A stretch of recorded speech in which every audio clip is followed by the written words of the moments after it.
കടകംപള്ളി ഭൂമി തട്ടിപ്പ് കേസ് ആരും മറന്നിട്ടുണ്ടാവില്ല. വ്യാജ തണ്ടപ്പേരിൽ 20ഓളം പ്രമാണങ്ങളാണ് നിർമ്മിച്ചെടുത്തത്. ഈ പ്രമാണങ്ങൾ ഉപയോഗിച്ച് 44.5 ഏക്കറോളം ഭൂമി തട്ടിയെടുത്തു. പ്രമുഖരുൾപ്പെടെ നിരവധി പേരാണ് കേസിൽ അറസ്റ്റിലായത്. വർഷങ്ങൾ പിന്നിടുമ്പോൾ തിരുവനന്തപുരം നഗരത്തിൽ മറ്റൊരു ഭൂമി തട്ടിപ്പ് കേസ് കൂടി. അമേരിക്കയിൽ സ്ഥിരതാമസമാക്കിയ സ്ത്രീയുടെ ഭൂമിയാണ് തട്ടിയെടുത്തത്.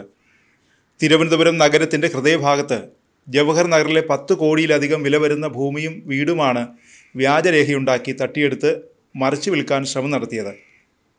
ഈ പകൽ കൊള്ളയ്ക്ക് ഒത്താശ ചെയ്ത വനിതാ സബ് രജിസ്ട്രാറെ കഴിഞ്ഞ ദിവസം മ്യൂസിയം പോലീസ് അറസ്റ്റ് ചെയ്തു.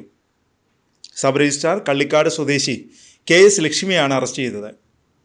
വീടും വസ്തുവും വ്യാജരേഖയുണ്ടാക്കി തട്ടിയെടുക്കാൻ സഹായിച്ചുവെന്നാണ് ലക്ഷ്മിക്കെതിരായ കേസ്.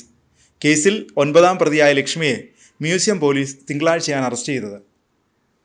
കേസിൽ ആധാരമെഴുത്തുകാരനും മുൻ DCC അംഗവുമായ അനന്തപുരി മണികണ്ഠൻ, വ്യവസായി അനിൽ തമ്പി എന്നിവരടക്കം 8 പേരെ നേരത്തെ അറസ്റ്റ് ചെയ്തിരുന്നു.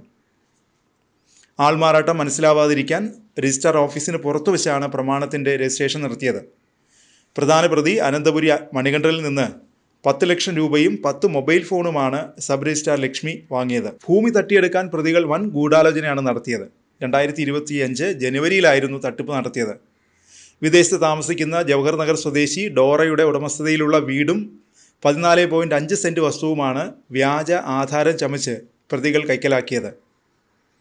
ഡോറയുടെയും ചെറുമകളുടെയും രൂപസാദൃശ്യമുള്ളവരെ കണ്ടെത്തി ആൾമാറാട്ടത്തിലൂടെ പ്രമാണം ചെയ്ത് നൽകുകയായിരുന്നു. ഡോറ എന്ന പേരിൽ വട്ടപ്പാറ സ്വദേശി വസന്തയെയും ചെറുമകൾ എന്ന പേരിൽ പുനലൂർ സ്വദേശി മെറിനെയും ഹാജരാക്കി.